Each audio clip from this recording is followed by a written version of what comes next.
السلام علیکم. محترم علماء کرام، میرے پیارے بچوں، میں جیسا کہ جناب قاری نیاز صاحب آپ کو بتائے کہ میں اس ادارے کو بہت ہی شروعات سے جانتا ہوں. بس اتنا بتاتا ہوں اس ادارے کے بارے میں کہ اس ادارے کی عمر اور میری عمر میں صرف 8 سال کا فرق ہے. میں اس ادارے سے 8 سال کا بڑا ہوں. میرے جنم 1990 میں ہوا ہے اور اس ادارے کی جنم 1998 میں ہوا ہے. اور اس سمے سے لے کر اب تک اس ادارے کی جو روشنی اس ایریا میں، اس علاقے میں پھیل رہی ہے، وہ ہمارے ایریا کے، ہمارے علاقے کے کسی بھی لوگ سے چھپا ہوا نہیں ہے.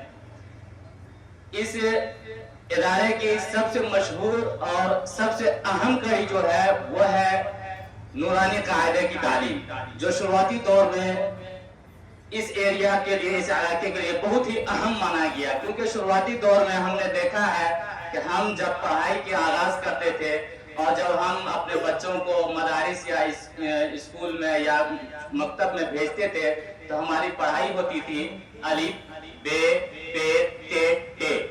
تو اس طرح کی پڑھائی ہوتی تھی. لیکن 1998 میں جو یہ ہمارے مدرسہ نور المعارف کا قیام ہوا، اس سمے ہم نے سنا کہ بے کو با کہا جاتا ہے اور تے کو تا کہا جاتا ہے، سے کو سا کہا جاتا ہے.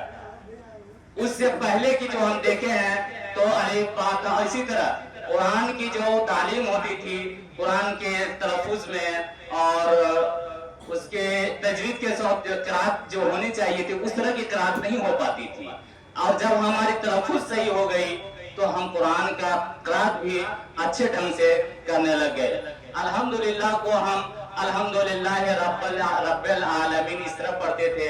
اور ہم ہی نہیں، ہمارے ایریا کے لگ بھگ لوگ کا یہی قرات ہوا کرتی تھی. لیکن اللہ کا شکر ہے، اس ادارے کا فیض ہو، یہاں کے علماء کا فیض ہو، یا اس ایریا میں اور بھی جو کچھ ادارے اس طرح کے تعلیم مہیا کرائے ہیں، ان کا فیض ہے کہ آج ہم قرآن کا قرات بھی اچھے ڈھنگ سے کرتے ہیں اور ہمارے تلفظ میں بھی سدھار آیا ہے. میں انہی چند باتوں پر اپنی بات کو ختم کرتا ہوں.